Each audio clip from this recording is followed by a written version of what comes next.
It's Friday the 13th, and that can only mean one thing. It's time to put up a very special movie poster. Maybe light a candle or two for my boy Jason. You see, Jason was my son. And today is his birthday. My only child. Look what you did to him! Friday the 13th.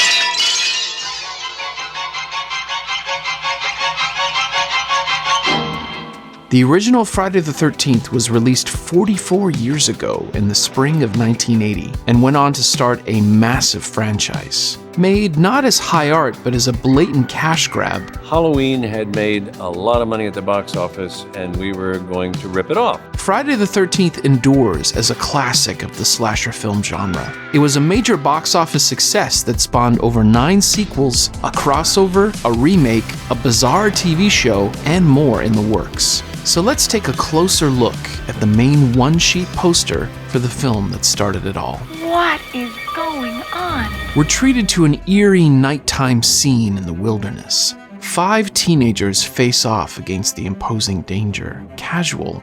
They're looking around, half interested, as though one of them heard something and they all decided to investigate together. There's a cabin behind them and possibly something appearing in the upper window. It might be nothing, just a shadow, or there might be something there.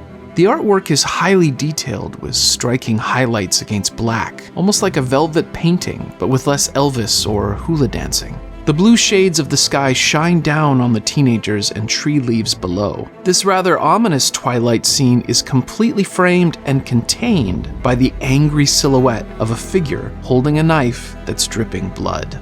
The blood mid-drip highlights the 13 in the film's title, and what I can only describe as a masterpiece of typography. These rustic letters are iconic, demonstrated beautifully in the 3D version of the poster from McFarlane Toys. Name the killer in Friday the 13th. Jason! Jason! Jason! I'm sorry, that's the wrong answer. This 3D version also shows off that the figure, spoilers if you haven't seen this 44-year-old classic, has a slightly feminine shape to her. Listen, it was Jason. I saw that movie 20 goddamn times! Then you should know Jason's mother, Mrs. Voorhees, was the original killer. Jason didn't show up until the sequel. He wasn't a very good swimmer. There are 2 taglines, both equally enticing.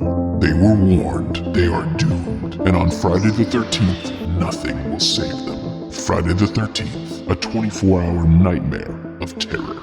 Producer-director Sean S. Cunningham knew he had something interesting when their big bad killer turned out to be kindly Mama Mrs. Voorhees, played against type by Betsy Palmer. Known at the time for appearing in lighthearted game shows, he cast the rest of the movie with relative unknowns, including a 22-year-old Kevin Bacon. A lot of people thought this was his big screen debut, but he'd actually appeared 2 years earlier in Animal House.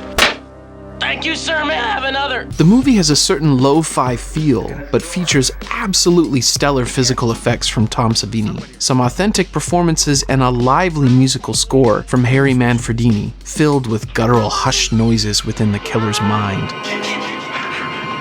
The film was independently financed, and after its completion, a bidding war ensued for the distribution rights. Paramount Pictures secured the North American film rights, with this being their release poster, while Warner Brothers secured the international distribution rights, and this is their one-sheet. More brutal in some ways, but less mysterious or moody. The poster depicts an event in the film where our main girl Alice finds a bloody axe on a pillow. It's not an especially scary scene, so I'm not sure why they opted to render it here. There's a shadow holding the axe, but oddly only visible as a shadow, and the pillow is down-filled, lending a gruesome, visceral feeling to the whole thing. The typography is a massive step down, as is this rather generic tagline. You'll wish it were only a nightmare. In some countries, Alice's response to the axe is depicted above, giving the image a larger fear factor.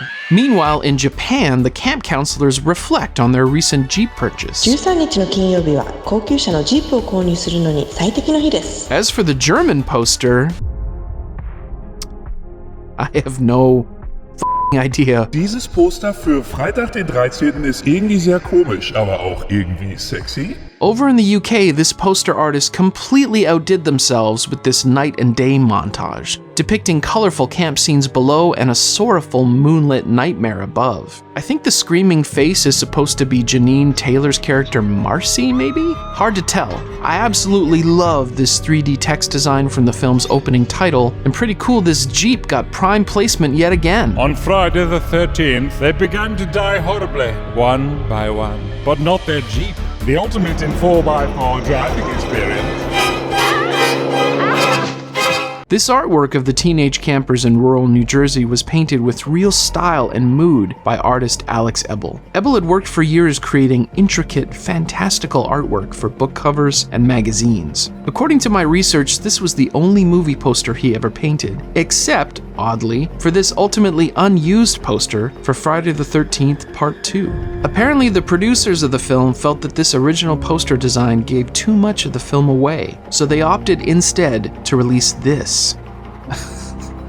It's really a shame they opted not to use this. They could have at least altered it in some way to spoil less of the movie while retaining such a bold composition. It's wonderful, and anything is better than plain text against black. If you look closely in the water ripples underneath the descending paddle, you can see Alex Ebel's signature. Hidden within the foliage of the first Friday the 13th poster is that same signature. While Alex Ebel painted the forest scene, the overall composition was designed by Spiros Angelicus and his design firm Spiros Associates. Their artistic legacy lives on as the film is re-released in new formats while reusing the original artwork. This one sheet has become highly prized by collectors and can go for well over $1,000 at auction. The international poster from Warner Brothers typically goes for between $200 and $300, sometimes much less, while the British quad can fetch over $500. I paid $419 for my one sheet, and for me, it was worth every penny.